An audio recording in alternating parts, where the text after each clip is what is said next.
breaking down every game, every day in Major League Baseball. This is the Baseball Betting Show. Here is your host, Greg Peterson. A warm-up from the low. Welcome to lovely Las Vegas for the Baseball Betting Show with myself, Greg Peterson, now part of the VSiN Family Podcast.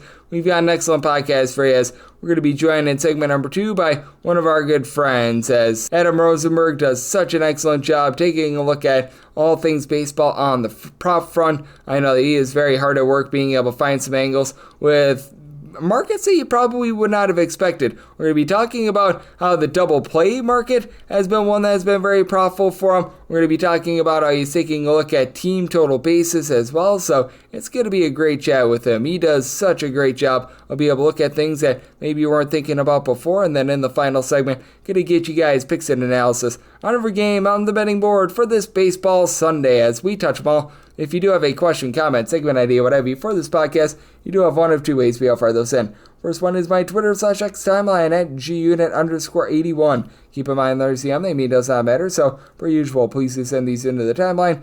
And the other way is find an Apple Podcast review. If you rate this podcast 5 stars, it is very much appreciated. From there, you're both firing whatever you'd like to hear on this podcast via that 5-star review. While I did not get in any Twitter/X questions, everything is powered by EdgeBoost. EdgeBoost, making sure that bettors are able to access their funds 24/7, 365. This is not a bank account, but rather an account that you're able to utilize for all of your gambling transactions. And when you go to edgeboost.bet, utilize that promo code of Greg, G-R-E-G. That gives you $1 for $1 match on your first deposit up to $25. We had a very interesting day of baseball to be able to break down from Saturday, so how about if we do so, try to find some trends and try to get to know these teams a little bit better. Games from yesterday is Greg buzzing about. Here is the rowdy recap. Now do be mindful, on Saturdays I host a show cashing out on VSiN, the Sports Betting Network, so I had to record this recap right around about 9 o'clock p.m. Eastern Time with those late 4 games still in the balance, but I can tell you right now, one of those games that are in the balance, this one is pretty much decided. We already know that we're going to get an over in this game. As I'm recording this, Dodgers are up 10-1 on the New York Yankees after the Dodgers put up 10 runs in the first 2 innings in this game. For the New York Yankees, Will Warren's nickname should have been Hickory because he got smoked. Gave up 7 runs and got 4 outs as he allowed a home run to Max Muncy, 5th home run season, and ever since then, we have also seen Ha-Sung Kim be able to get his 2nd home run of the campaign as Brent Hedrick came in for a pair of outs. He allowed 3 runs, and the Yankees are going to have themselves a bullpen game. And Aaron Judge got his 20th home run season off of Landon Knack for Knack. As of right now, he's won 4 innings, giving up 1 run. So that should be a Dodgers win, and that should be a run line cover, and that should be them being able to get the job done very easily. The top over team in all baseball, well, they played an under. The Chicago Cubs, they get the job done by a count of 2-0 against the Cincinnati Reds, as this was a well-pitched game. Drew Pomeranz, it was the opener for a scoreless inning, and then Ben Brown, 1 hit allowed in 6 innings, punched out 9. Brad Keller, Daniel Palencia, both led to scoreless inning, and for the Cubs, they actually go 2 of 13 with men in scoring position as Nick Lodolo holds it down for 6 scoreless innings. From there, Scott Barlow scoreless inning, but Graham Ashcraft was a load of Ashcraft, giving up 2 runs in 2/3 of an inning before Lyon Richardson gets it out of the bullpen scoreless. For our good friend Jesus Luzardo, this was very rough. 17-7, the Milwaukee Brewers get the job done as for the Brewers, an 8th spot in the 4th inning. Jesus Luzardo, 12 runs allowed in 3 1/3 innings, including a pair of home runs. Going deep for the Milwaukee Brewers, it was Rhys Hoskins twice in this game, his 8th and 9th home runs of the campaign, and then Jackson Chourio a little bit later on off of Jose Ruiz, his 9th home run season for Ruiz. He gives up 5 runs in his inning work. Joe Ross, 1 2/3 innings scoreless. Tanner Banks, he was able to come in for a scoreless inning, and Weston Wilson, the backup left fielder, 2 scoreless innings. And for the Philadelphia Phillies, he had Brandon Marsh go deep off of Tyler Alexander for his 2nd home run season, and Alec Boehm off the starter Chad Patrick, his 5th home run season. Patrick, he glides through 6 innings, giving up 2 runs. He did have Alexander give up 5 runs in the 9th, but by then it was too little, too late. Rob Zanoski, along with Grant Anderson, both able to turn a scoreless inning. For the Toronto Blue Jays, all of a sudden, a nice offensive surge, 8-7. They take down the Athletics. As for the Athletics, he did have a trio of homers. Brent Rooker, his 13th home run season. Tyler Soderstrom, his 12th. And Denzel Clark was able to get home run number 1 of the season. As for the Blue Jays, it was a wholesale approach, and they might want to rethink having Brandon Fisher as their opener. Gives up 5 runs in 1 1/3 innings. From there, the Bulleyes were solid. Jeff Hoffman does allow 2 runs in the 9th inning, but Uriel Rodriguez, Brandon Little. They come up with 2 scoreless innings between the two of them. And then you had 4 2/3 innings scoreless out of Easton Lucas. And for the Blue Jays, they had the Powerball going on as well. George Springer goes deep twice off of Gunnar Hoglund, his 7th and 8th home runs of the season. Hoglund gives one up to Bo Bichette, his 7th home run season, and also to Edison Barger, his 4th home run season. Hoglund gives up 8 runs in 6 innings. How he filled 6 innings, I'm not sure, but all which were earned. Tyler Ferguson, Mason Miller from there. They both turn a scoreless inning. For the Walker Texas Rangers, another under for them. How about 18 overs, 40 unders, and a push? And if you look specifically at their home games for the Rangers, they are right now playing north of 75% of these games to the under, 2-0. The St. Louis Cardinals able to get the job done. And for Texas, how about 7 overs and 25 unders at home thus far this season. As for St. Louis, you had Sonny Gray come up very big. How about 10 punch-outs and 7 scoreless innings? Phil Batone, Ryan Elsley, they both turn a scoreless inning, and Patrick Corbin actually didn't pitch terrible. He gives up 2 runs in 5 1/3 innings. From there, you had Hobie Milner, Jacob Webb, both turned a scoreless inning, and Cole Winn was able to give you 1 2/3 innings scoreless himself. You had a lot of scoreless innings out there in Kansas City as the Royals get a 1-0 win over the Detroit Tigers, and that's another team that's been just absolutely supreme to the under. And Michael Wacha and Tariq Skubal were both equally impressive in this game. Both of them provide 7 scoreless innings. Both gave up either 1 or 2 hits. And for the Kansas City Royals, by the way, now 37 unders, 21 overs, and a push this far this season. But Skubal, after giving up 2 hits and 7 scoreless innings, was outdone because Bo Brisky allows a run in an inning. Meanwhile, for the Royals, John Schreiber, Carlos Estevez, both able to turn a scoreless inning. The Marlins, who have been one of your best over teams in all of baseball, they have been registering about 57% of their games to the over, 32 overs to 24 unders. And since the beginning of the 2024 season, north of 64% of their home games have went over. Well, they played a 1-0 game where they got the job done against the San Francisco Giants.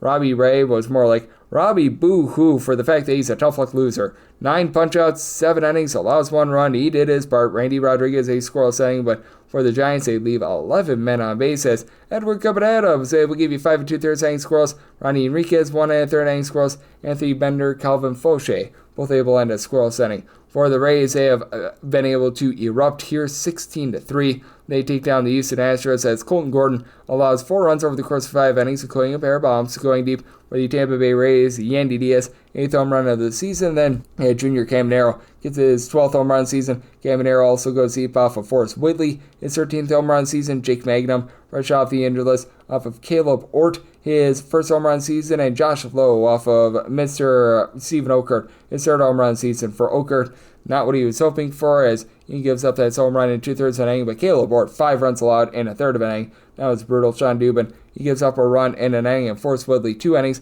gives up 5 runs. Jeremy Pena, the main form of offense for Houston in this one. Home runs number 8 and 9 of the campaign, as for Zach Little, he gives up both of those home runs. He gives up 10 hits and completes the game. It goes 117 pitches. That's very un-Rays-like, but he completes the game and finds a way to be able to get the job done and save that bullpen. And in terms of this Mets bullpen, it's been rock solid all season long, and they get it done against the Colorado Rockies. 8-2 the finals. Antonio Senzatella, 7 runs allowed in 4 innings, including a pair of bombs. Going deep for the Mets, you had Brandon Nimmo get his 9th home run of the season, and then you had Juan Soto finally bust out 9th home run of the season. Jeff McNeil, he was also able to get home run number 3 of the season, as that one comes off of Mr. Juan Mejia. He'd have 2 scoreless innings out of Raleigh Rollison, and then Victor Vodnik, a scoreless inning of his own. Meanwhile, for the New York Mets, Kodai Senga gives up 2 runs over the course of 6 1/3 innings. Did allow a home run to Ezekiel Tovar, 3rd home run season. From there, Jose Buto, 1 2/3 innings scoreless, and Chris Davinsky was able to end a scoreless inning as well. Lots of scoreless innings by the Atlanta Braves as Boston Red Sox, since our good friend in Alex Bregman went on the injured list. It's been rough for them. 5-0 the final. For Boston, Walker Buehler does allow 5 runs at 5 2/3 innings, including a pair of homers. Austin Riley, 10th home run of the season. Ronald Acuna Jr., his 3rd. From there, you had Brandon Bernardino getting out of the bullpen scoreless, and Nick Birdie was able to give you 2 scoreless innings, but for the Red Sox, absolutely nothing doing against Spencer Schwellenbach. 11 punch-outs and 6 1/3 innings scoreless.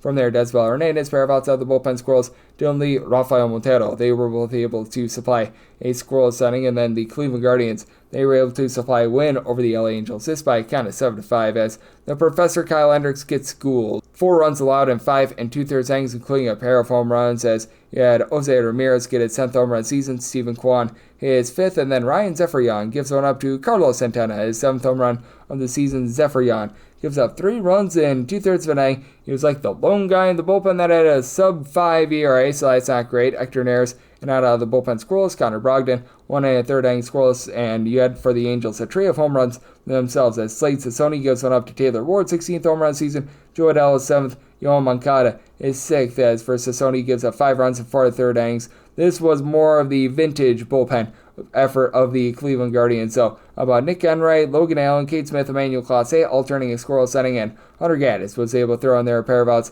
out of the bullpen scoreless as well. And currently doing this as the Twins are up 3-2 on the Seattle Mariners in the 5th inning. So we shall see what is going to be happening on that front. And if you're looking on the front of the baseball trends that we're seeing, it's been a very underwhelming season thus far, with the under hitting in that neighborhood above 53.5%, 441 unders to 386 overs, with the late games for Saturday pending, while favorites are hitting at 58.3%, 503.58 on the money line. If you look at the last 7 days in Major League Baseball, though, we have been noticing that it's been a little bit more of a, shall we say, underwhelming stretch than we've seen throughout the entirety of the season. The unders are really starting to take hold. 47 unders to 39 overs. That's a 54.7% hit rate to the under, and over the last 7 days, favorites have been pretty steady, 53-37 on the money line. So that's what we're seeing in baseball right now, and that's what we all got on Saturday. Now let's take a look at what we're getting on the prop front with our good friend Adam Rosenberg, who does great work over at the Sports Gambling Podcast Network.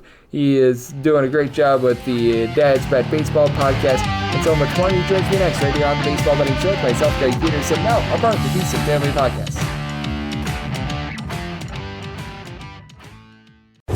Breaking down every game, every day in Major League Baseball. This is the Baseball Betting Show. Here is your host, Greg Peterson. And we're back here in lovely Las Vegas for the Baseball Betting Show with myself, Greg Peterson, now part of the VSiN Family Podcast. Always great to be joined by this man as Adam Rosenberg. He's doing an absolutely excellent job taking a look at this great game of baseball. He's over there at the Sports Gambling Podcast Network, doing a nice job holding it down there. Dad's Bet Baseball is a show that he does as well. He does an absolutely tremendous job taking a look at the prop front. He does a great job taking a look at all these teams, all the futures, and so much more. You're able to follow him on Twitter/X. That's still one of the best Twitter/X handles out there. Hey, Rosenberg, all together. And Adam, it's great to get you aboard. Thank you. Yeah, Greg, it's good to spend a rainy Saturday afternoon over here in Boston. It's probably 150 degrees for you right now in Vegas, but good to do this with you. Absolutely. And yes, it is cooking out here. We're back up above 100 degrees. So the sunblock is certainly coming out there. And what else is coming out is the fact that you're taking a look at a lot of double play props, which, I mean, we have heard a lot of different angles, a lot of different props. I haven't heard much about the double play props. So take our listeners through what you're taking a look at there and what's been cashing for you. So the double play prop, also known as the DP, is a prop, what I like to call a below the fold prop. You go over team totals and you scroll all the way down. You're going to see double plays turned by a team. And it's actually a fairly simple cap. You can go to MLB.com. And in there's team stats, you can see splits based on 7 days and 15 days and 30 in the season on teams and grounded into double plays. And the Athletics and the Rays and the Astros consistently ground into the most double plays. But what you'll also be able to do is you can sort by pitchers that are really good at inducing double plays. It is everyone who's also pitches for the Rays. All of the Angels staff are fantastic at this. Jose Soriano is basically a double play god. And all these ground ball pitchers, you can sort them in there, and then it's just about mixing and matching. And so I've been loving this market. I think I'm 10-1 since I started betting it about 2 weeks ago. It has been a lot of fun, and sometimes you can parlay 2 different games if the juice is too high, but it's something that books are definitely not catching up to pricing, and it's something that's fairly simple. You can find a team that is not hitting well, hitting a lot of balls, but are able to get on base and get into these double play situations, and I'm having a lot of fun. It's fun to hit these team markets like this. Oh, absolutely. Being able to just find an interesting edge like that, it is a lot of fun. And have there been 1 or 2 teams in particular that you've been taking a look at a little bit more than others? For this prop, I'm betting whoever is playing the Angels, I am betting every single night, and whoever's playing the Tampa Bay Rays, I'm playing them every single night, because those teams just overwhelmingly are inducing the most double plays. As I'm looking right now, it is, and you can just go to expanded, and then you look on the pitching for the teams and the double plays. It is, yeah, the Los Angeles Angels have 61, the Tampa Bay Rays with 60. The next closest is actually the Rockies with 50. And then probably because they've just induced so much contact because the ball either goes over the fence or sometimes it has to go on the ground.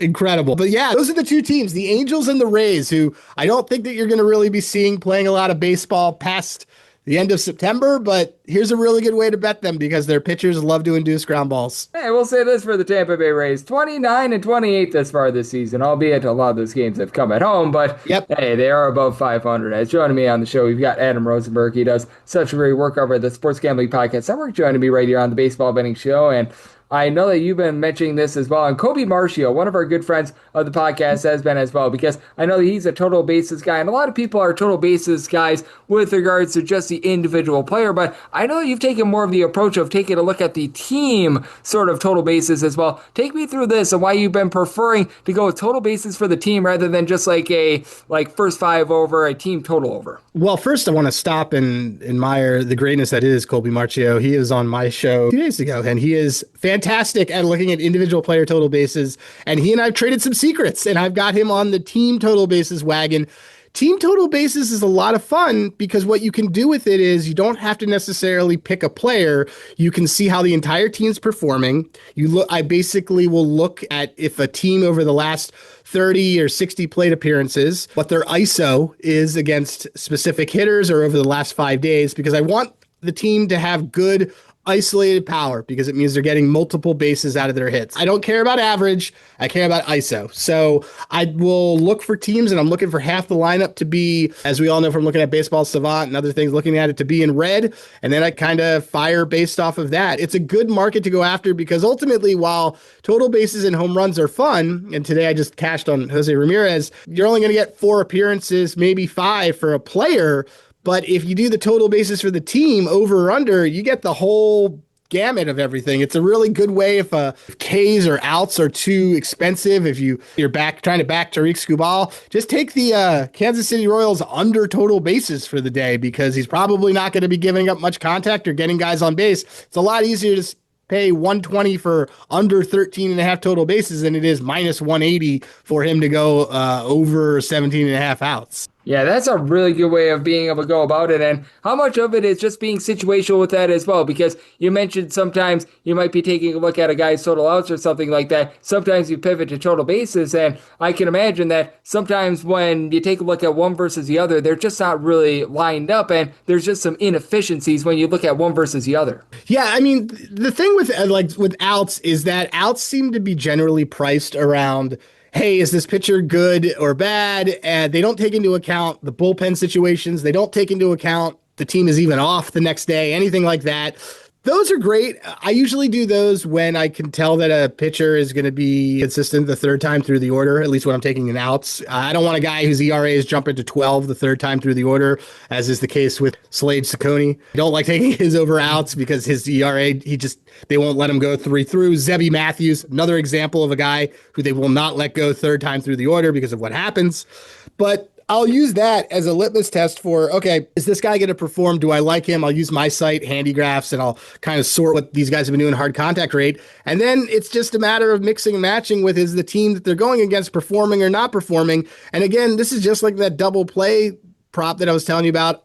If the juice is too high, I'll take 2 teams and I'll mash them together. It's nearly always plus 200. It means it's a half a unit. And again, what this does is lowers my amount of exposure, but still gives me the same angle on two different games that I like. It's not correlated, but it's a safer floor. So I'm essentially using these as bankroll builders. I really hope they don't take them away. They took away team home run props on a couple books, and I really hope they don't take this one away. Yeah, but absolutely, because I remember there were some teams that they would go on a streak of like 25 games with a home run, and then there are just some teams that go as cold as an igloo, where you can just continue to bet against them, and that's always a lot of good, clean fun. As joining me on the show, we do have Adam Rosenberg. He does such great work over at the Sports Gambling Podcast Network, joining me on the Baseball Betting Show. And then one other sort of prop that you've been taking a look at is team strikeouts as well, because a lot of people, they look at individual strikeouts for insert your stud pitcher here, or if you've got Antonio Senzatella, you look to go under with regards to the strikeouts as well. But that said, you're looking at a lot of team strikeouts, so take me through the handicap of this, because I can imagine that sorting out these bullpens can be a little bit difficult, but if you do a good job of being able to parse out how these bullpens are going to perform, I can imagine a lot of profitability to be had.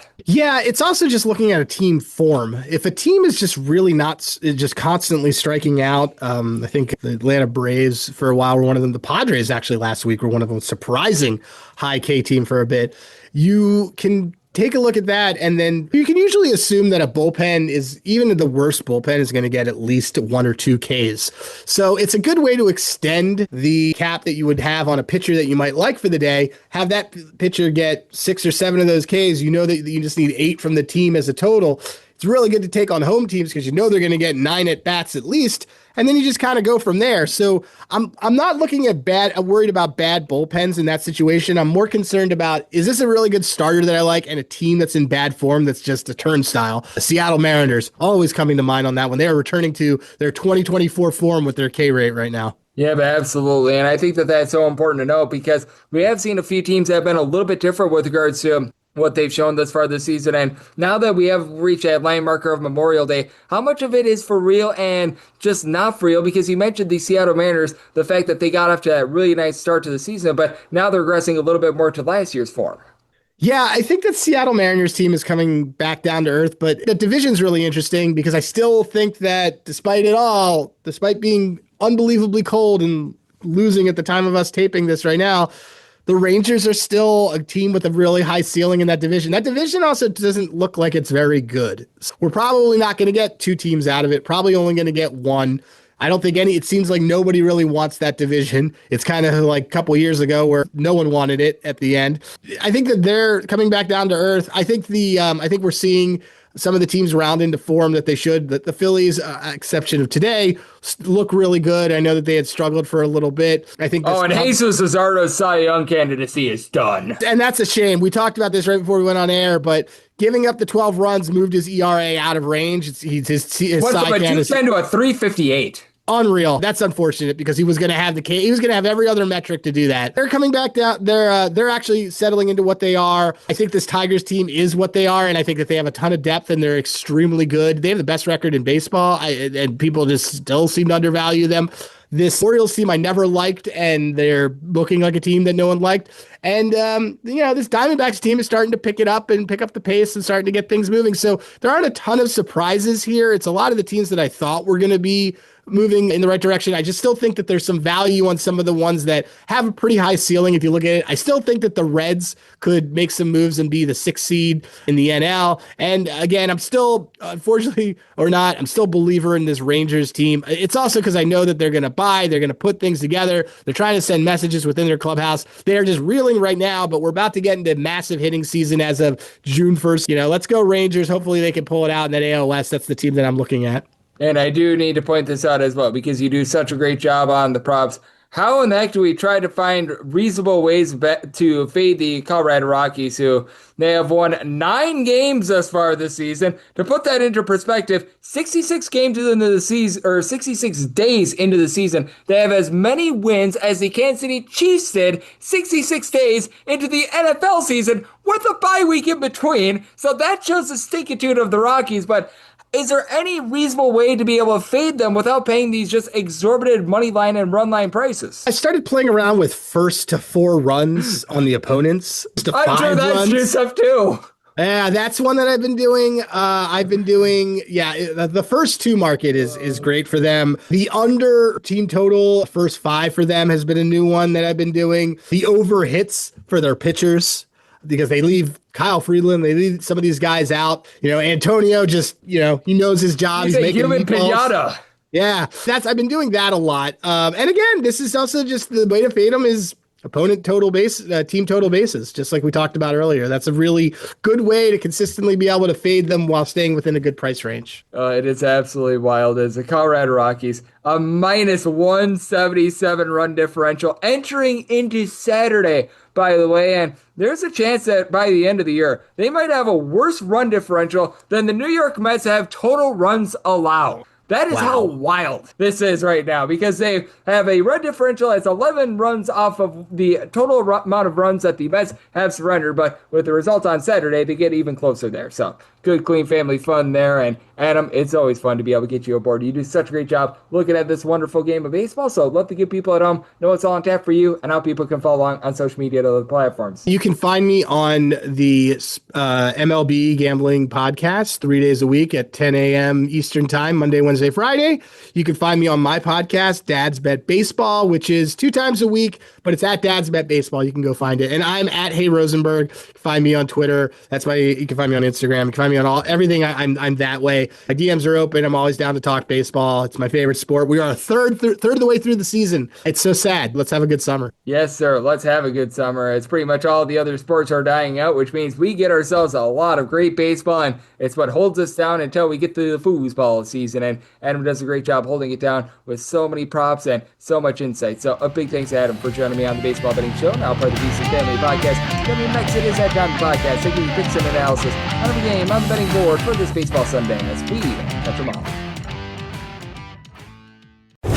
Breaking down every game, every day in Major League Baseball. This is the Baseball Betting Show. Here is your host, Greg Peterson. And we're back here in lovely Las Vegas for the Baseball Betting Show with myself, Greg Peterson, now a part of the VC Family Podcast. Always great to be joined by Adam Rosenberg. He does such great work over at the Sports Gambling Podcast Network. He does some work with Rhythm. He's a little bit of a man that's all over the place doing so much great work, taking a look at this great game that we all know and love of baseball. Every single time he joins me, lends such great insights, and did so once again today. So a big thanks to Adam for joining me in the last segment. Now it is that time of the podcast. I give you picks and analysis on every game on the betting board for this baseball Sunday as we touch them all. If a game is listed on the betting board, Greg has a side and a total on it, so it is time to touch them all. Do note that as per usual, any changes are made to these plays will be listed up on my Twitter/X feed at gunit_81, and we're going to be going in Las Vegas rotation order. This is where we go with the National League games first, then the American League games, any interleague games. Those are going to be at the bottom. That'll keep things all nice, neat, clean, and easy. So how about if we do get things started with 901, 902 on the betting board? It is the Milwaukee Brewers on the road against the Philadelphia Phillies. Ranger Suarez is on the bump for the Phils, and Jose Quintana is on the bump for the Brewers. The Brewers are between plus 150 to plus 156 dogs, in between minus 170 to minus 180. That number on the Philadelphia Phillies on the total, this is an 8. Over is minus 120, and the under is even. And with Quintana and the Brewers, I'm going to take a shot at a plus 154 or higher. Set them as a plus 153 underdog. For Ranger Suarez, has actually been very good in his last few appearances. He gave up 7 runs in that first start, and I believe he's given up 3 runs in his last 4 starts, but still not necessarily a guy that's going to go out there and is going to give you a whole bunch of swing and miss. Now, what Ranger Suarez throughout his career has done a really good job of is being able to induce soft contact, and Suarez has been able to do a pretty rock-solid job once again this season, as he has given up in his 5 starts only 1 home run, and he's only given out about 3 walks per 9 innings as well, so he's been able to do a rock-solid job on that front. For Quintana, I do think that there's going to be some regression with him, because for Jose Quintana, right now rocking a 2.65 ERA with a 4.55 fielding dependent, 6.5 strikeouts per 9 innings, still giving up about 1.3 bombs per 9. That said, both of these bullpens are pretty grody. You've got a Brewers team that is currently 22nd in the big leagues in terms of bullpen ERA, and the Phillies are 24th, and now they're down Jose Alvarado as well. So that's not great. You've got Matt Strahm along with Orion Kerkering. We're giving you a sub-4 ERA, but these guys like Jose Ruiz, Tanner Banks, Jordan Romano, they have been untrustworthy all season long, and for the Brewers, this has been a lineup that's been getting going a little bit more. Christian Yelich is now up to 11 home runs this season, not aiming for a lot of average, but he's giving you a little bit of something there. Reese Hoskins goes deep yesterday. He's been able to give you about a 375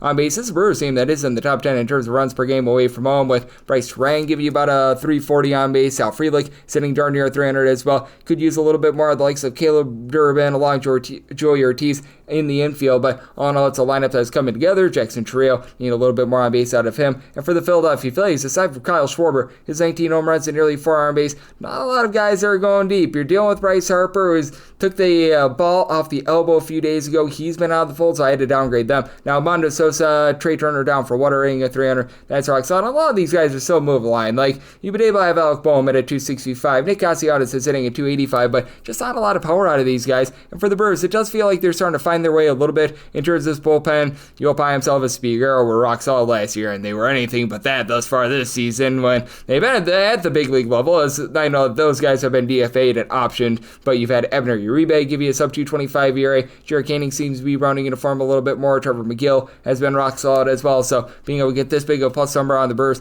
I do like their money line, and I do think that both Suarez and Quintana see some progression, so I tell it at 8.7. I like the over. 953, 954 on the betting board. The Metropolitans are playing us to the Colorado Rockies as Clay Holmes is on the bump for the Mets, and Carson Palmquist is out there for the Washington Generals. 8 is your total. The over is minus 120. The under is even. Seeing 8.5 as well. Under is minus 120. Over is even for the Mets there. Minus 365 to minus 380 favorites, and you're seeing between plus $3 and plus 320 on the Colorado Rockies. And if you're looking to lay a run half right now, I'm only seeing the initial opener at FanDuel minus 184, and I set mine at a minus 212. Like, good grief. This Colorado Rockies team is a skid mark on the underpants of baseball, and that might even be generous because last year's White Sox team was the skid mark on the underpants of baseball. I don't know if this is just a complete pooping or what, but I mean, my gosh, this is not great. And you've got a guy, Carson Palmquist, who has made 3 starts. He's lasted 13 and a third innings, and he's given up 13 earned runs, 14 in total. Not good. He is getting more walks than strikeouts right now. He has given up 8 walks, and he's gotten 6 strikeouts. Not what you want to see. Now, I will say, for the Colorado Rockies, this actually has not been the world's worst bullpen this season, as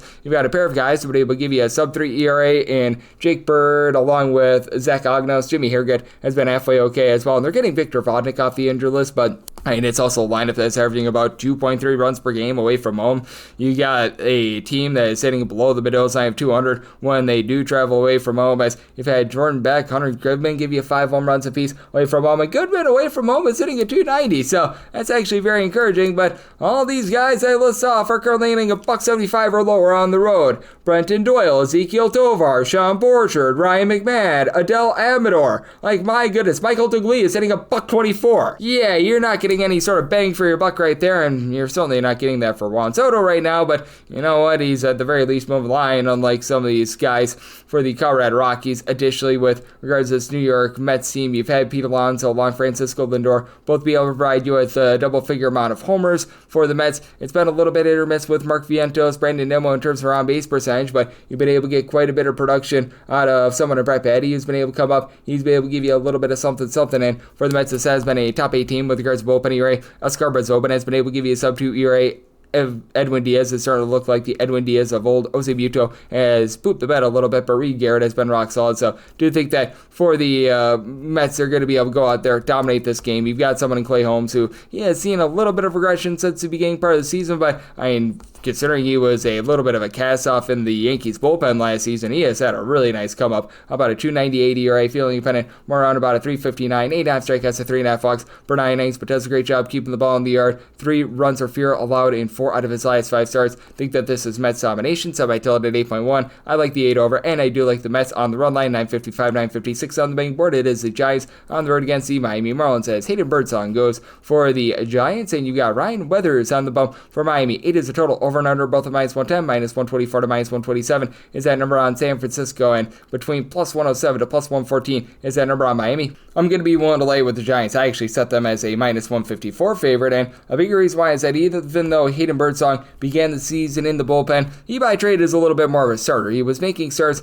last season, and he's been rock solid for the San Francisco Giants in whatever capacity they've needed him. 2.48 ERA, albeit the field independent is more around about a 3.82, as he's given up a little bit of a home run per 9 innings, but he's mowing them down. He's getting about 9.5 strikeouts per 9 innings. Flip side, you've got a guy in Ryan Weathers that has been actually really good this far this season. In 3 starts, he has given up 2 earned runs. He's also given up 2 home runs while allowing those 2 earned runs. I think that there's going to be a little bit of regression here. 8.5 strikeouts to 2.3 walks per 9 innings. So He's done a good job there, but even if you get a relatively rock-solid start out of Ryan Weathers, what are you going to be able to get out of this bad bullpen that's currently 25th in the big leagues with a 4.71 ERA? Jesus Tinoco is getting Tinoco'd around. Anthony Veziano has been nothing to write home about. George Soriano has been a disaster as a long guy. We actually had Anthony Bender be able to supply a sub-3 ERA, so yay verily there, but yeah, these guys have not been tremendous to say the least. Meanwhile, on the flip side, you do have a Giants bullpen that has been very tremendous. 2.43 ERA is by far the best in all of baseball. Randy Rodriguez, Camilo Duvall, Tyler Rogers, all posting up a sub-225 ERA. Spencer Bivens has been a relatively good long guy, and for the Giants, I recognize that they're not necessarily completely clobbering the ball or anything like that, but they've been able to do a rock-solid job thus far this season. As you got Jungle Lee moving the line, he's been able to hit for about a 275 with a bit of power. You need to get much more out of Mr. William Adames. He has been a disaster for the team, but Mike Yastrzemski is providing 345 on base. Matt Chapman, not necessarily for great average at a 236, but he's been able to supply you with like 9 or so home runs, give you a 360 on base. Wilmer Flores just went deep 10 times. Eloy Ramos, 10 bombs, 350 on base. So, all these guys are pretty rock solid aside from Lamont Wade Jr., who's sitting below the Bedell sign 200. And for the Miami Marlins, you don't have a lot of power in this lineup either. You've got Matt Mervis, Augustin Ramirez, a pair of guys that entered into Saturday with 7 home runs apiece, and then Kyle Stowers, 12 bombs and north of a 370 on base. These guys have been very good, but and yet Stowers, who he was out of the lineup yesterday. Now, good news is Dane Myers is back. He's been able to hit about a 325, so that helps things out a little bit. But other than a few guys like a Connor Norby hitting a 275 that moves the line, you just don't necessarily have a lot of, shall we say, amazing hitters to say the least. And for the San Francisco Giants team, I do think that they're going to do a nice job holding it down against this Miami Marlins team. I did set my total at 8.4, so I do think that the bullpen of Miami gives up quite a bit here. So I like the over, and I do like the money line of the San Francisco Giants. 9-7-9-8 on the betting board. It is the Cincinnati Reds, and yes, we're on to Cincinnati. They're on to the road. They're facing off against the Chicago Cubs. Jimmy Satayan is on the bump for the Cubs. Nick Martinez is on the bump for the Reds. The Reds are between plus 136 to plus 143 dogs, minus 155 to minus 162. That is your number on the Cubs. And right now there's no total up because this is a Wrigley Field game, but I have handicapped my total. I set my total to where a 9 or less. I'm going to be looking at the over, 9.5 or higher, the under. And for the Cubs, I did set their money line at a minus 166. Typically, this is a circumstance where I'll go a little bit more run line. And if you're looking at the wind situation in Wrigley Field, seems like it's going to be blowing slightly in and then going a little bit more directional as things go out. So the hitting conditions are actually going to be getting better as the day goes along. And it's all getting into the mid-60s out there in Chicago. So it's starting to warm up a little bit more. So I do think that there's going to be some okay hitting conditions, not great, not terrible. And for Jameson Taillon, this has been a guy that's been giving up quite a bit of hard contact this far this season, as he has given up 14 plus home runs, so that has been a little bit less than savory. That said, he still does a nice job in terms of his command, 386 ERA compared to that 513 fielding dependent with 1.7 walks per 9 innings. Now again, he's giving up more home runs than walks this season, which you don't find that very often. Nick Martinez is another guy that is very good with regards to his command, a 348 ERA, fielding dependent more around a 334, 0.7 home runs and 1.8 walks per 9 innings, but he really doesn't get a lot of swings and misses, and he's good at inducing soft contact. You have to wonder when that nips him in the bud, though, and when it comes to this Chicago Cubs team, they're currently numero uno in all of baseball in terms of run creation, and you've got just a whole bunch of guys that are ripping the cover off the ball. Didn't necessarily show that yesterday, but you've got a quartet of different guys in Kyle Tucker, Seiya Suzuki, Pete Crow Armstrong, and Dansby Swanson that have all been able to give you at least 11 home runs this season. Then these are home runs that are typically 2-run shots and 3-run shots, because you just take a look at everyone in the lineup yesterday. I'll give you at least a 300 on base. All these guys have been able to do a nice job moving the line. Even someone like an Ian Happ gets you a 350 on base. Nico Horner is hitting above a 290. You've had Carson Kelly give you 9 home runs in his first 115 at-bats of the season, nearly a 400 base. And then on the flip side for the Cincinnati Reds, this has been a top 10 team in terms of run creation away from home, but a lot of that is because they put up that 24 spot against the Baltimore Orioles in a Charlie Morton start. You've had someone like a Jake Fraley just not really live up to his billing this year, as you've got Matt McClain, along with Spencer Sear, only at 224 or lower. Santiago Espinal's moving line is hitting about a 255 in Ellie De La Cruz, double-figure amount of homers, 325 on base. You've had Gavin Lux, DJ Friedel, both give you north of a 380 on base, but it is a bullpen that is starting to become a little bit suspect for the Reds. And for the Cubs, this is more of a league average bullpen. Drew Pomeranz, the opener yesterday, has been a really nice find. He and Daniel Palencia have been able to give you a sub-2 ERA. They did use Brad Keller yesterday, but went for 7 pitches. He's able to give you a sub 250 ERA. Should be good to come back in this one. Meanwhile, for the Cincinnati Reds, Scott Barlow has been a little bit hit or miss for this team, but you've been able to have a few guys that have been able to come in there, give you some nice innings. Graham Ashcraft, it's been a load of Ashcraft recently, so that's not necessarily tremendous. Blew the game yesterday, but that said, you still have guys like a Taylor Rogers, along with Ryan Richardson, Brent Suter. These guys have all been able to give you a sub 3 ERA. Tony Santillan has been pretty rock solid in that bullpen as well, so interesting circumstance. When it's all said and done, if I could get a plus 120 or better on the Cubs run line, I'm going to be willing to take that, and I set my total to where a 9 or less, I've been on the over 9.5 or higher, the under. 909, 910 on the betting board. It is the Washington Nationals on the road against the Arizona Diamondbacks. Corbin Burns is on the bump for the Diamondbacks, and Mitchell Parker is on the bump for the Washington Nationals. It is between minus 230 to minus 238 on the Diamondbacks, between plus 195 to plus 210 is that number on Washington. Total is 9, the under is minus 115, and the over is minus 105. And right now we're seeing that initial FanDuel run line of the Arizona Diamondbacks being right around about a minus 120, and I'd be willing to take a shot if we could get a plus 214 or higher on the Nationals. And when it's all said and done, I think that I should be able to. Now, Mitchell Parker has been about as useful as a poopy-flavored lollipop over these last few starts, and it has not been great for him,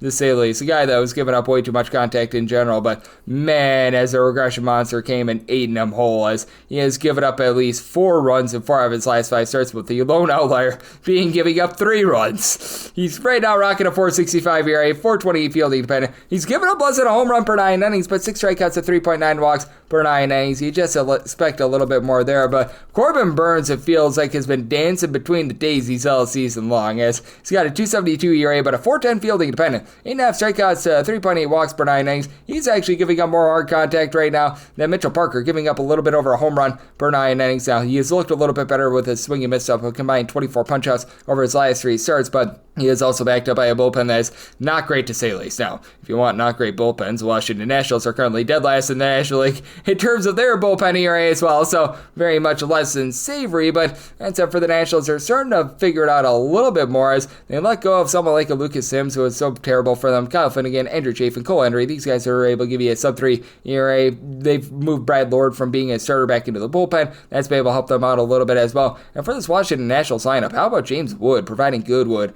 385 on base, 16 home runs. CJ Abrams, Josh Bell, Nathaniel Lowe, all between 8 and 9 home runs. Now, Lowe is hitting for about a 230, and then you got Josh Bell and Dylan Cruz hitting below the Bedell sign 200. Need a little bit more there, but Ahmed Rosario has been able to 300 for this bunch, so he's been able to do a rock solid job there. And then on the flip side, you do have yourself a Arizona Diamondbacks team that, dating back to the beginning of the 2024 campaign, they are a top 3 team with regards to their run creation. Got a pair of guys in Eugenio Suarez along Corbin Carroll with a combined 31 home runs this season. Carroll's been able to spy about a 330 on base. Josh Naylor is hitting a 300 for this unit. You've got Lourdes Gurriel, who's been hitting about a 250. Pavin Smith, a 390 on base. Ketel Marte of the Marte Parte, 8 bombs, 400 on base. And for the Arizona Diamondbacks, again, you do have to have some trepidation with the bullpen with A.J. Puck being out of the fold. Now, the good news is they get back Kendall Graveman. He's been able to give you a sub-2 ERA. You've got the likes of a Jalen Beeks along with Scott McGough, who've been able to give you a sub-350 ERA as well. Justin Martinez is a short guy. He's been posting up more of a 4 ERA, but Juan Bodillo and company just have not been great, and I do think that this number is getting a little bit too lofty. Plus 214 or higher, looking at that Nationals money line, and made my total 9.4, so at the 9, I'm in on the over. You've got 9, 11, 9, 12 on the betting board. The Pittsburgh Pirates at the road, they're facing off against the Slam Diego Padres, as Randy Vasquez is on the bump for the Padres, and Andrew Heaney goes for Pittsburgh. Pittsburgh is a very small underdog of any team, plus 120 to plus 127, minus 136 to minus 142 is that number on Slam Diego. 8.5 is the total. Over and under between minus 105 to a minus 115, and I did set the Padres at a minus 176, so I'm going to be looking to lay the money line here for Andrew Heaney. He's been just down with his strikeout stuff all season long, as for Andrew Heaney, he's traditionally a guy that gives you about 9.5 to 10 strikeouts per 9 innings, 6.5 strikeouts at 3 walks per 9 innings. Somehow, some way, a career low 3.41 ERA. He's mitigated the hard contact, which, he's for his career, he gives up more around a home run and a half per 9 innings, but a 4.47 fielding dependent. Meanwhile, for Randy Vasquez, 3.58 ERA, but 5.2 strikeouts, 4.4 walks per 9 innings. His fielding dependent is darn near a full point higher than his ERA as well, but you've also got the better bullpen for the San Diego Padres as well. I recognize that some of these guys have regressed a little bit, but Yuki Matsui, Robert Suarez, Jason Adam, these guys being able to supply sub-3 ERA has been good. You've had Adrian Morejon be a relatively good long guy for this team as well. It's been a little bit hit or miss with regards to some of these other ancillary guys. Like you've had Alec Jacob come in, and he's been really not great for this team, but you do have a San Diego Padres team that has been able to get a lot of production out of Fernando Tatis Jr. 13 bombs and a 340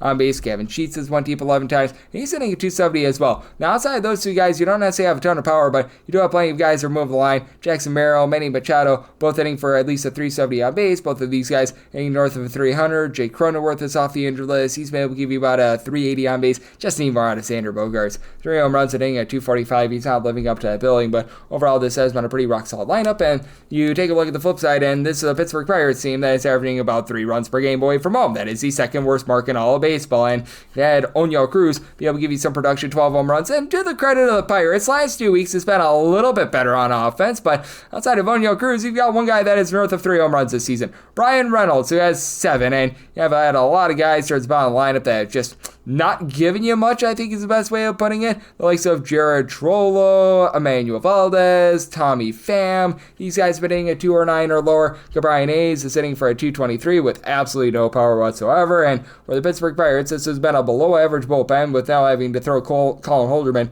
on the injured list. Now, Dennis Santana has actually been very good. He's been able to give you a sub-2 ERA, but now they're without Justin Lawrence, who has given them some good innings. Chase Shogert is starting to show some regression. Ryan Baruchi is rocking north of a 4.6 ERA. So it's a relatively rough situation there. David Benhart has not been great, so I do think that for the Padres to go out there, they dominate this one. I did set my total at an 8.2, so here at the 8.5, I'm going to be looking at the under, and I'm going to be willing to lay the Padres here on the money line. And Nick, if you feel frisky, I personally am going to be taking the run line. You should be able to get that at a plus 140 or greater. 913, 914 on the betting board. The White Sox, they hit the road. They are facing off against the Baltimore Orioles. Charlie Morton is on the bum for the Orioles, and Adrian Don't Call Him Doogie Howser is on the bum for the White Sox. White Sox do find themselves as pretty good sized underdogs here, between plus 140 to plus 150, minus 165 to minus 155. Then around Baltimore, 9 is the total. Over and under between minus 105 to minus 115.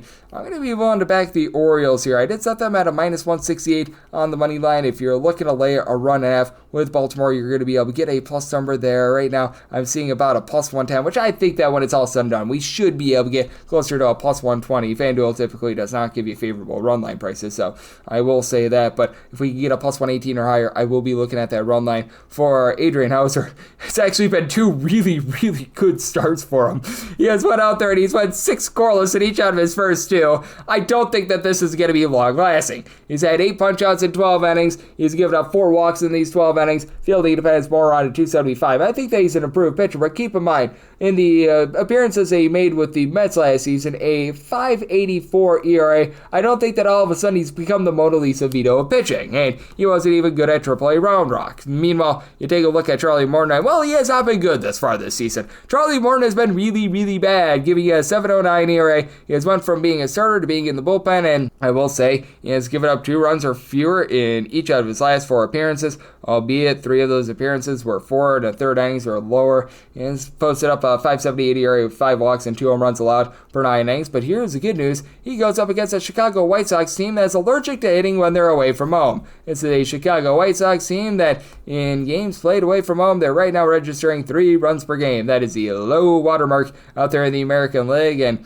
right now I have Luis Robert along with Andrew Vaughn, both hitting below the Mendoza line of 200, both supplying 5 home runs. They have just been absolutely useless as far this season, and I mean even bigger than that for Andrew Vaughn, a less than a 225 on base. To compound that, Miguel Vargas has been able to give you 8 home runs. He's actually been stepping up for the team a little bit, hitting a 245. London Sosa has been able to hit about a 285. Jason Meredith has been able to hit about a 275 as well. So you've got a few guys that are stepping up, but Michael A. Taylor, Joshua Palacios, Brooks Baldwin, Nick Batone, when he's gotten his appearances, Josh Ross, all these guys hitting a 215 or lower, very much less than savory. And then on the flip side, you've got yourself a Baltimore Orioles team that they're starting to round in a little bit of better form with their offense. It's been less than tremendous. Cedric Mullins has been able to give you 10 home runs this far this season, but now he's landed on the injury list. That's a little bit less than savory. Brian O'Hearn, though, 9 bombs. He's supplying north of a 400 on base. Gunnar Henderson, Jackson Holiday hitting between about a 260 to 270 has been solid. Ryan Mountcastle's back into hitting at 246, but 2 home runs and a 280 on base is just not good again. And as Secure said, hitting below the Mendoza line 200, you need a little bit more there. both of these bullpens have been shaky to say the least. As for the Chicago White Sox, Mike Facil has actually been a really good long guy.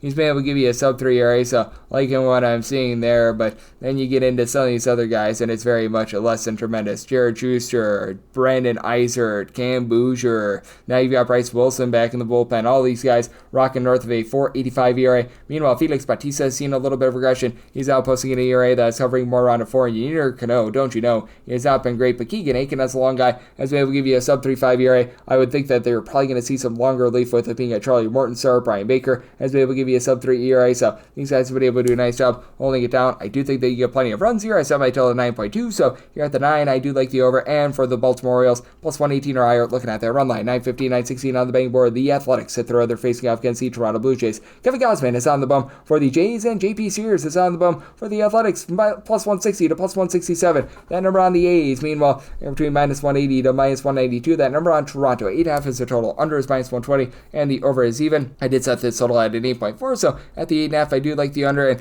plus 166 was my minimum buy point here on the Athletics, so I'm going to be willing to take a shot on them on the money line for Sears. He's been able to do a relatively solid job in terms of being able to keep things out in front of him and not putting guys on cheaply. 1.7 walks per 9 innings. Now, he's been very much hurt by the deep ball. He's giving up 2 home runs per 9 innings, 5.18 ERA, 5.26 fielding independent, and he's coming off of just getting banged around like a piñata against the Houston Astros. 9 runs allowed in that one, and for just Frank's sake, he has given up a grand total of 19 runs over the course of his last 3 games. So that has been not great to say the least, but I do think that he rounds into form a little bit more here. I do think that his nice start to the season wasn't necessarily just completely meaningless, and for Kevin Gausman, he's been all over the place recently. In his last 5 starts, he has given up 0, 3, 6, 0, and 1 runs. Either get really good Kevin Gausman, or you get really bad Kevin Gausman. 3.68 ERA, feeling bad more around to 3.35. He does a good job of not allowing a lot of hard contact, about 1 home run per 9 innings, 1.6 walks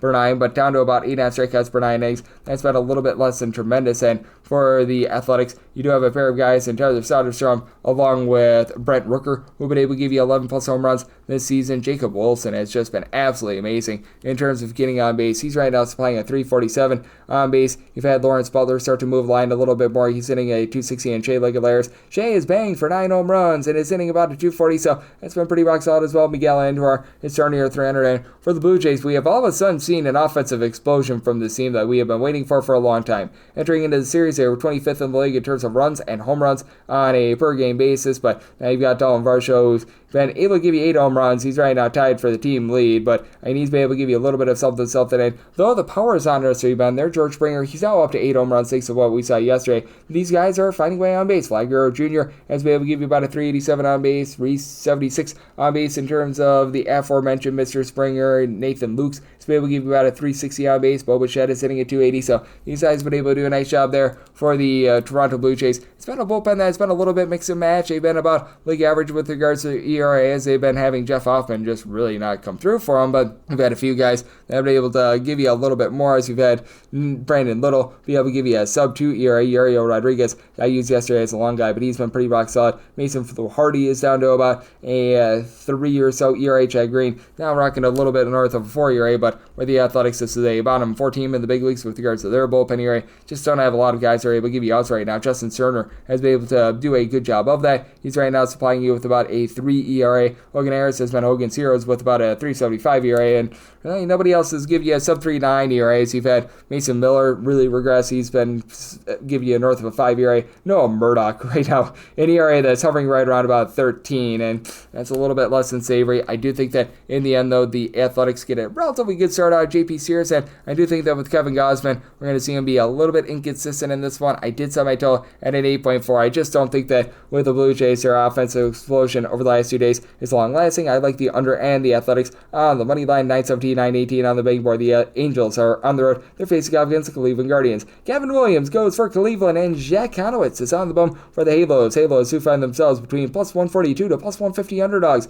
minus 162 to minus 170. That number on Cleveland. 8 is the total. Over is minus 120, and the under is even. And with Conowitz, I set him at a plus 163 on the money line. So right now we're seeing Cleveland in that neighborhood about minus 165, minus 170. I would want to take a little bit more of a run line rather than the money line. Again, FanDuel, they always have these really bad openers with regards to run lines. Plus 122 is what I'm seeing, and that's actually my very, very, very minimum buy point on this run line. I set mine at a plus 121, so I would be willing to nibble there. Should probably be able to get a little bit better when it's all said and done, but you know what, for Gavin Williams, even though it's been inconsistent to say the least ever since he got called up to the big league level, he is still rocking a 427 ERA, more like a 460 fielding dependent, because he has given up 5.5 walks and will play 4 home runs per 9 innings, but that whiff rate is very good, 10.3 strikeouts per 9 innings. He has now given up 2 runs or fewer in 4 out of his last 5 appearances as well, and for Jack Conowitz, I am not in on this guy. He walks a bunch of batters. He gets really no swings and misses, no strikeouts whatsoever. A 5.07 ERA, 5.34 fielding dependent, 6 strikeouts, a 4.3 walks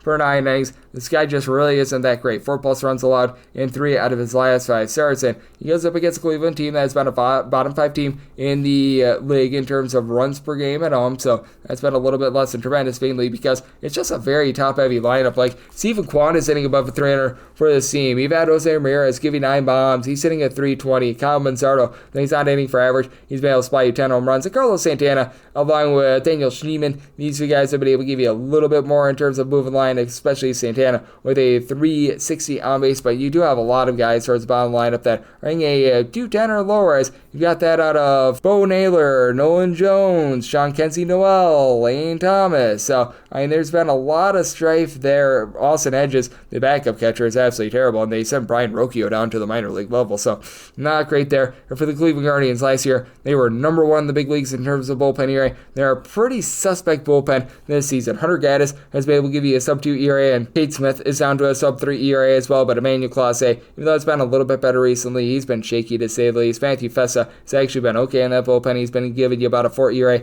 along Tim Aaron, but you also have your question marks with an LA Angels bullpen that out of 30 teams in the big leagues, they are currently number 30 in terms of their bullpen ERAs. They just have not been able to find anyone to be able to get them out. So Ryan Zephyrion right now has been able to give you about a 4 ERA, and Jake Eater in his 5 1/3 innings is right now supplying a sub-340 ERA. That's about all that you've got in terms of guys that have seen at least 4 innings. They're posting up an ERA that is below a 5. And I'm not even kidding. Brock and Roll Burke, Kenley Jansen, Hector Neris, all these guys have been stink of stink. And for the LA Angels, this is a very all-or-nothing lineup that they either hit bombs or they get out. Now, good news is Mike Trout is coming off the injury list, so that should help, but he's been hitting below the Mendoza line of 200. Taylor Ward, along with Logan Hoppe, a combined 29 home runs. I know Hoppe hitting for about a 265, but Ward is giving you just a 272 on base. You've got Zach Neto, who's been actually really good, 280 average, 9 home runs, but Joe Adell, Kyron Paris, both of these guys, 6 bombs, both of these guys hitting at 210 or lower, both of these guys a 275 on base or lower. Ori Soler has been giving you only about a 300 on base. You expect a little bit more out of him, and Luis Renifo hitting for a 217 with a 249 on base with 1 home run. Not good to say the least, and the Guardians, they should be able to go out there, restore some order here, and get some runs up on Conowitz. So I did set my run line price to where a plus 122 or higher. I'm going to be looking there. I did set my total at an 8.9, so at the 8, I do like the over. 919, 920 on the big board. The Kansas City Royals play us the Detroit Tigers. Cadillo Montero is on the bump for Detroit, and Chris with K. Bubich is on the bump for the Royals. Royals are anywhere between minus 136 to minus 145 favorites, and between plus 120 to plus 131. That number on Detroit. 8.5 is the total. Over and under, both at minus 110. And with Chris with the K. Bubich, I set him at a minus 148 on the money line. I'm going to be willing to dive in here. Chris with the K. Bubich has been absolutely tremendous, by the way. And yes, I do like saying Chris with the K. Bubich because his name is Chris and it has a K in the front of it. But how about a $1.45 ERA?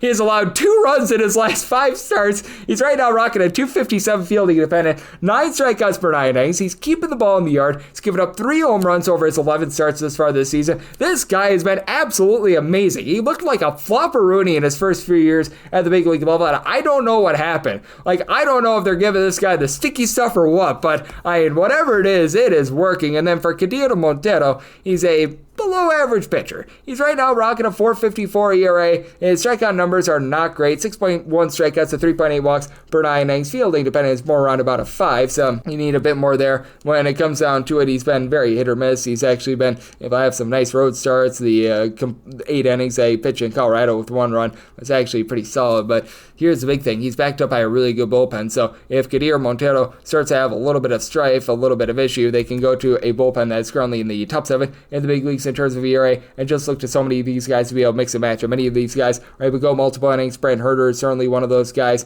Tommy Canley, Will Vest, Brendan Hanafy have all been able to give you a sub 3.25 ERA. Tyler Holton has been a little bit shaky, but all in all, this is a very good bullpen, and he is backed up by a lineup that is in the top 5 in the American League in terms of run creation, with a trio of different guys that would be able to give you at least 10 home runs as far this season. Spencer Torkelson, Riley Green, and Gary Carpenter. Torkelson, about a 350 or so in terms of that on base. And how about Gleyber Torres and Javi Baez? Both hitting about a 280. Dylan Dingler is hitting a 300. Colt Keith has not been amazing, but he's starting to move the line a little bit more. A 320 on base. Justin Henry Malloy is actually giving you a 350 on base. So these guys are drawing walks, and they're finding a way to just be able to get on base. And for the Kansas City Royals, right now they're averaging about 3.3 runs per game at home. That's actually the fewest runs per game at home of any team in the big leagues. Vinny Pasquantino, 8 bombs, and is sitting at 250 is nice. Bobby Witt Jr., he's giving you about a 350 on base. He's down from where he was last year. He's not terrible, but 6 home runs. You expect a little bit more there. Miguel Garcia is hitting above 305 bombs, but you do have a lot of guys who have been disappointments for this team, albeit Drew Waters, Kyle Isbell towards the bottom of the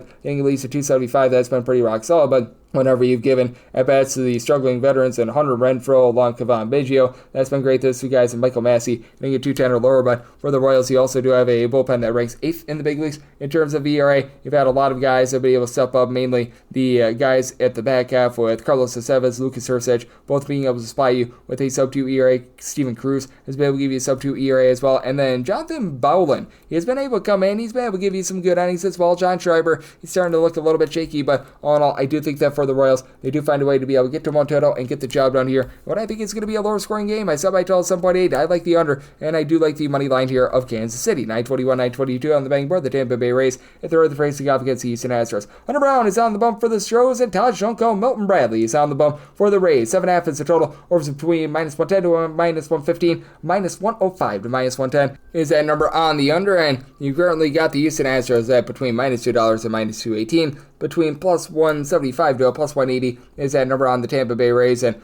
for the Rays, I needed at least a plus 198 to be able to take a shot here. I did set minus 198 as my money line price on the Astros. And if you're looking to lay a run F with Houston, you're actually able to get a plus 106. I was willing to go up to a minus 103, so I'm going to be willing to go there. Hunter Brown has just been absolutely tremendous for this Houston Astros team. He always had his command issues, whatever. You knew that the potential was there, but never really put it together. Oh, has he put it together? How about a 2 ERA with a 261 fielding dependent, 10.5 strikeouts, 2.1 walks per 9 innings. He always had a little bit of a command issue early on in his career. He got lit up for a 5 spot against the Tampa Bay Rays last time he faced off against them. I do think that he's going to be able to atone for that. That's really the lone appearance this year where he's given up 3+ runs. And it's not like this Tampa Bay Rays team has been some sort of amazing hitting team, as Jonathan Aranda has been able to give you north of 380 on base. You've got Brandon Lau along Junior Caminero, who have both been able to give you double-figure amount of homers. This team is right around about league average in terms of their run production, but we've seen Brandon Lau be a little bit in and out of the lineup. I believe that he missed game number 1 of the series. Yandy Diaz is sitting just at 235 for the team, and then you've got a lot of guys that they're just not really providing much. Curtis Mead, Danny Jansen, Ben Rotfit, Taylor Walls, Christopher Morel, all these guys 215 or lower, and then you've got a Tampa Bay Rays bullpen that is always pretty rock solid. They're actually not as good as that of the Houston Astros this season, but these guys do a pretty nice job of being able to mix and match. You've got all these guys who have been able to supply you with a sub-250 ERA, Manuel Rodriguez, Garrett Clevenger, Hunter Biggie, along with Eric Orze. So they've been rock solid. I know that Biggie's been dealing with a little bit of an injury, but all in all, these guys have been able to do a nice job there. And then on the flip side, for Houston, you got the Bryans, Brian King, Brian Abreu, and King is now up to a little bit north of a 3 ERA, but both of these guys have been rock solid this far this season. Josh Hader is starting to look like the Josh Hader of old. Steven Okert has been able to do a nice job of holding it down, and for this lineup, you've all of a sudden been able to have Isaac Paredes give you some good production. 11 bombs, 350 on base. Jeremy Pena more like a 365 on base. He's up to 7 home runs, and Jose Altuve, after a brutal start to the season, he's all of a sudden been able to come alive, hitting for about a 260, 9 bombs. You've had Yordan Alvarez dealing with injury, so that's not been great. And you've got Cam Smith, who's all of a sudden give you about a 345 on base after a rough start to the season. Jake Myers about a 350 on base. So feeling relatively good about the Astros being able to get to Taj Bradley a little bit more. Now, I did set my total at 7.4. I do think that Bradley is actually going to be able to give you a halfway okay start, whereas for Bradley, he does give up a little bit too much hard contact, but this has also been a Astros team that's been a little bit hit or miss at the plate all season long. A 4.38 ERA for Mr. Bradley, fielding the pen is more around about a 4.59, as he has been seeing a decrease in his strikeout numbers, 7.5 strikeouts per 9 innings and 3.5 walks per 9 innings. Has been a little bit rough as well, but has now given up 2 earned runs or fewer in 4 of his last 5 starts. So set my total 7.4. I do like the under, and I'm going to be willing to lay the run line here of the Astros. 923, 924 on the betting board. The Seattle Mariners play host to the Minnesota Twins, as Chris Paddock is on the bump for Minnesota, and Luis Castillo is on the bump for Seattle. Minus 130 to minus 128, that number on Seattle. Between plus 110 to plus 118, that number on Minnesota. 7.5 is the total. Overs between minus 110 to a minus 120. Unders between even and minus 110. Set the Mariners at a minus 137. I'm going to be willing to lay their money line. You've got Luis Castillo, who's been really down in terms of his swing and miss stuff this far this season, as he's looking almost more like Luis F. Castillo this far this season, but 7.2 strikeouts at 3 walks per 9 innings, but it's really done a good job of keeping the ball in the yard. 4 home runs allowed across 11 starts this far this season. Now, T-Mobile Park is going to be able to help out with that, because if you look at ballpark factors, it actually decreases offense. If you base it on the 2024 metrics, it decreases offense more at T-Mobile Park than Coors Field elevates offense, which I find that to be very interesting. And then for Chris Paddock, he had 2 really bad starts to begin the season, but ever since then, he's actually been halfway decent. He's got his ERA below a 4, right now rocking a 3.92 ERA, 4.32 fielding dependent. The swing and miss stuff has not been there. 6.3 strikeouts per 9 innings, but he's allowed a combined 5 runs over the course of his last 4 starts. He's been able to just find ways mitigating the hard contact. Has allowed just 1 home run over his last 5 starts, and being out there at T-Mobile Park, that's going to be able to help him out just a skosh. That said, I do think that you've got yourself a Seattle Mariners team that, even though the ballpark factor is not necessarily in their favor, they're going to be able to find a way to be able to get to them, as you've got big dumper Cal Raleigh, who's been absolutely incredible this year. He's supplying 21 home runs, and his on-base percentage is a 380. Additionally, you've had Ori Polanco start to experience a little bit of regression, but double-figure amount of homers for he and Julio Rodriguez.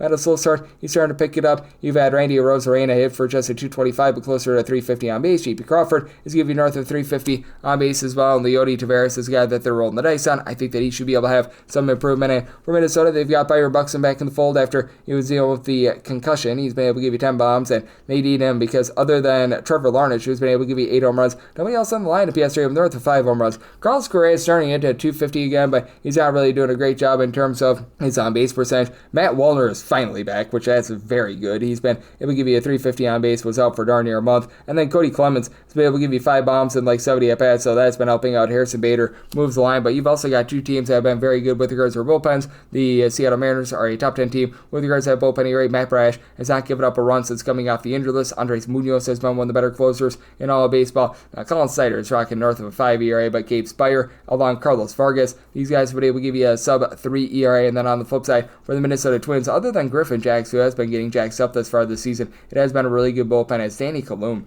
entering into the weekend, had yet to give up an earned run all season long. Yohan Duran has been able to give you a sub-2 ERA. Louis Varland, Cole Sands, these guys have been able to give you sub-325 ERA. So, interesting circumstance here. I do think that the Mariners go out there, get the job done. I did set them at a minus 137, so I like that money line. Set my total 7.4, so here at the 7.5, I'm in on the under. 925, 926 on the betting board. The St. Louis Cardinals hit the road. They're facing off against the Walker Texas Rangers. Jacob deGrom is on the bump for the Rangers, and Eric Fetty Wap is on the bump for St. Louis. 7.5 is the total. The under is minus 115. The over is minus 105. Minus 170 to minus 180 is that number on Texas. Between plus 150 to plus 155 is that number on St. Louis. I set the Rangers money line price at a minus 163. If you're looking to lay a run half with the Rangers right now, again, FanDuel openers are always relatively rough in terms of these run lines, but that said, we're right now seeing a run line price of a plus 122, and we're relatively close there. I think that what's all said and done, I should be able to get that desired number. I set mine at a plus 126, so right now we're 4 pennies off. I think that I should be able to get like a plus 128 or higher. For Eric Fetty, he's been much better on the road this season than he was a season ago. Now, he's not really getting a whole heck of a lot of swings and misses, and it's not really blowing guys away. As for Mr. Fetty, he's right now giving you an ERA that's hovering right around about 390. He's been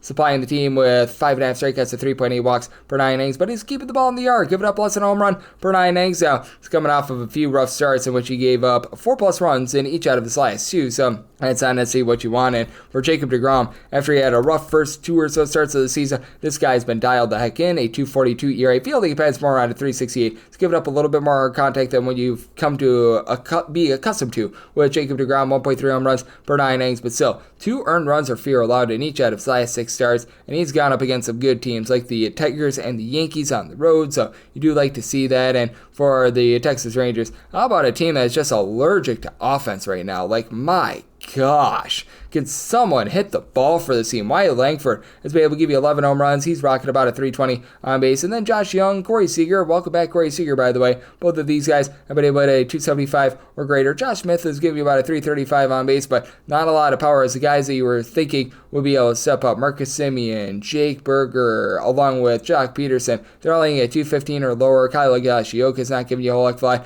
And then for the St. Louis Cardinals, the team has not really been able to hit the deep ball this far this season. Victor Scott has been able to give about a 340 on base. Mason Wynn is hitting for about a 350 on base, but Lars Nootbaar and his 8 home runs right now leading the way. To his credit, about a 350 on base. And Brendan Donovan, along with Devon Herrera, both move line, hitting north of a 325 there for the St. Louis Cardinals. I do believe that they've got a little bit of better bullpen, though it is one that might see a little bit of work here, as Phil Matone, Kyle Leahy have been able to give you a sub 325. You're right, John King is starting to round into form, and Ryan Helsley, I believe, is one of the best closers they can find in all baseball. He's been rocking about a 315 ERA thus far this season, but do think that he's going to be able to give you a little bit more moving forward. And on the flip side, you've got a Texas Rangers team that's seen Robert Garcia be able to supply a sub 3 ERA, so that's been good. Jacob Lyons has been a little bit hit or miss in a long roll, and Chris Martin landing on the injured list is less than tremendous. He was supplying a sub 3 ERA because Luke Jackson, Sean Armstrong just have not been great to say the least, but do have a guy in Hobie Milner who's been able to give you a 225 ERA. You're able to utilize him for multiple innings. I do think that deGrom goes out there, shuts down the Cardinals, and it's been just a tough time in general to find offense out there in Texas, so semi-total at 7.3. I'm going to be willing to take the 7.5 under, and with the Rangers at a plus 126 or higher, looking at that run line, 927, 928 on the betting board. The Boston Red Sox are on the road, facing off against the Atlanta Braves. Bryce Elder hopes to not look elderly for the Braves, and Garrett Crochet is on the bump for Boston. Boston, a minus 130 to minus 135 favorite, plus 114 to plus 118 is that number on Atlanta. 8.5 is the total, under is minus 125, and the over is plus 105, and for the Red Sox, set them at a minus 138 on the money line. I just don't trust in Bryce Elder at this point. I have seen his work, and it's not that great. A 4.50 ERA, fielding a pan more around about a 4.90, 6.8 strikeouts, and 1.6 home runs allowed per 9 innings. So yeah, and that's not necessarily amazing. To his credit, 300 runs or fewer allowed in each of his last 5 starts. I think that this is a flash in the pan, even though you do have a Boston Red Sox team that ever since Alex Bregman went on the injury list, my gosh, where is this offense went? You got Rafael Devers, who he's not picking it up with the glove, but he's picking it up with the bat. He's been able to give you a double-figure amount of bombs. He's up to a 400 on base by the Abreu, 12 home runs. He's been hitting about a 255. And I mean, look at the overall numbers. Abraham Toro sitting at 300. Zidane Rafaela, he only gives you about a 290 on base. And Christian Campbell, along Trevor Story, have been really regressing. Campbell sitting below a 230. Trevor Story at 261 on base without power. That's not great to say the least. And then for the Atlanta Braves, you've had Ronald Acuna Jr. since he's come off the injury list, supplying north of 400 on base. Got his 3rd home run season yesterday. He's only been out there for a week. Matt Olson has been able to give you 12 plus bombs. Is supplying about a 335 on base. And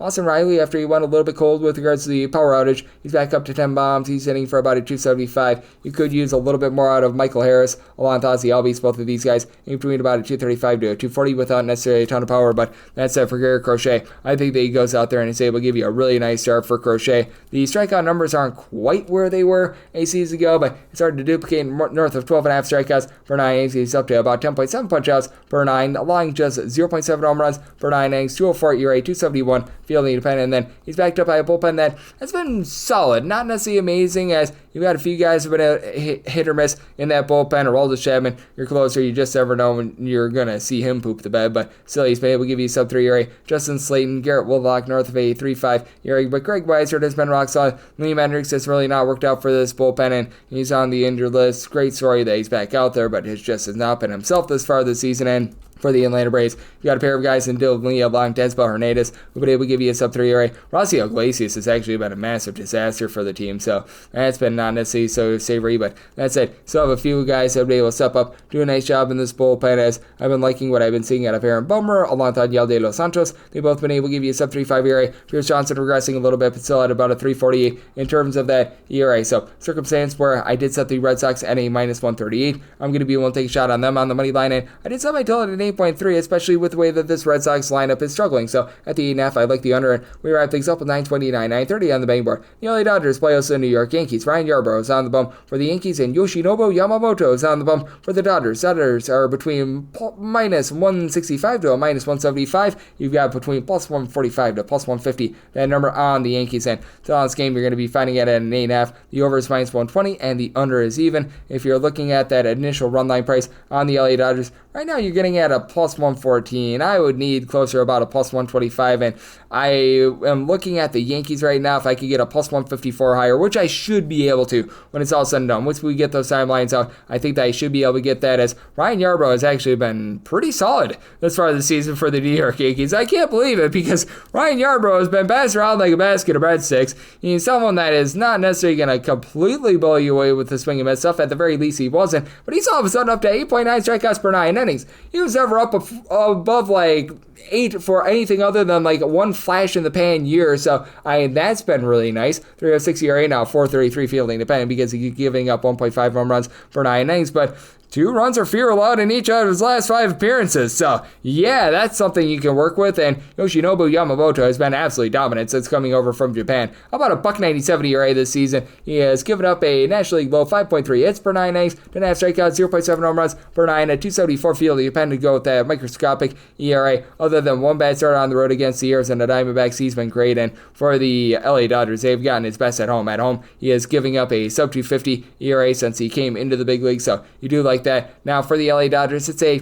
league average bullpen. You've got a pair of guys in Jack Dreher along Ben Casparis who've been able to give you sub 3.5 ERA, but Tanner Scott has been all sorts of a disaster for the team this season, supplying north of 4 ERA, and they're just dealing with a lot of injuries. Broussard Gratterall, Kirby Yates, throw in there Blake Tryon. These guys have been all banged up. They're looking at Lou Trevino to be able to hold down the fort, so that's not a place where you want to be. Evan Phillips has been dealing with injuries as well, but this is a Death Star lineup with Shohei Ohtani giving you 22 bombs and a 390 on base. Just absolutely tremendous there. And then you've got a quartet of guys between 8 and 10 home runs. Oscar Hernandez, Mookie Betts, Andy Paz, Freddie Freeman. Freeman up to north of a 430 on base for Andy Paz. He's hitting about a 275. Oscar Hernandez hitting a 300 as well. Michael Conforto has been a big giant disappointment. $175 average for 3 home runs. And Max Muncy barely hitting above a 200. He's only giving you 4 bombs as well. But on the flip side, you do have a New York Yankees team that they've got that guy by the name of Aaron Judge. And Aaron Judge is pretty good. He's been able to give you 19 home runs and a 486 on base. So, yeah, that's nice. You've got Paul Goldschmidt is giving you about a 400 on base, and Cody Bellinger was miserable to start the season, but he and Ben Rice now both give you about a 250 average, a combined 19 home runs between those two guys. Trent Grisham is up to 13 bombs. I have no idea where that's come from, because he had been awful for a very long time, but he's all of a sudden giving you production. And for the New York Yankees, it's a bullpen that, other than Devin Williams, isn't too bad. I recognize that Ian Hamilton has also been very suspect for the team, but the likes of Yuri De Los Santos, the currently on the injured list, Fernando Cruz, Jonathan Loaiza, these guys have been able to give you a sub 320 ERA. Luke Weaver has been absolutely amazing with a sub 1 ERA, but the question is, can you get him the ball? I think that Ryan Yarbrough gives you a relatively good start here. I set my money line at a plus 153, so if we can get that, I'm going to be looking at that money line. I did set my total at an 8.4, so you're at the 8.5. I do like the under, and that'll wrap things up for the Sunday edition of the Baseball Betting Show, now part of the VSiN Family Podcast. A big thanks to Adam Rosenberg over at the Sports Gambling Podcast Network for joining me in the last segment. If you do like hearing from this fine podcast, Baseball Betting Show, you're able to subscribe wherever you get your podcasts, Apple Podcasts, Google Play, Spotify, Stitcher, and TuneIn. If you have a question, comment, segment idea, what have you for this podcast, you have one of 2 ways to be able to fire those in. First one is my Twitter/X timeline at gunit_81. Keep in mind, letters here on the mean does not matter, so for usual, please send these into the timeline. Other ways, find an Apple Podcast review. If you rate this podcast 5 stars, it is very much appreciated. From there, you're able to fire in whatever you'd like to on this podcast, 5-5-star review, coming at you guys every single day throughout the baseball season. So I'm back with you once again tomorrow. Thank you.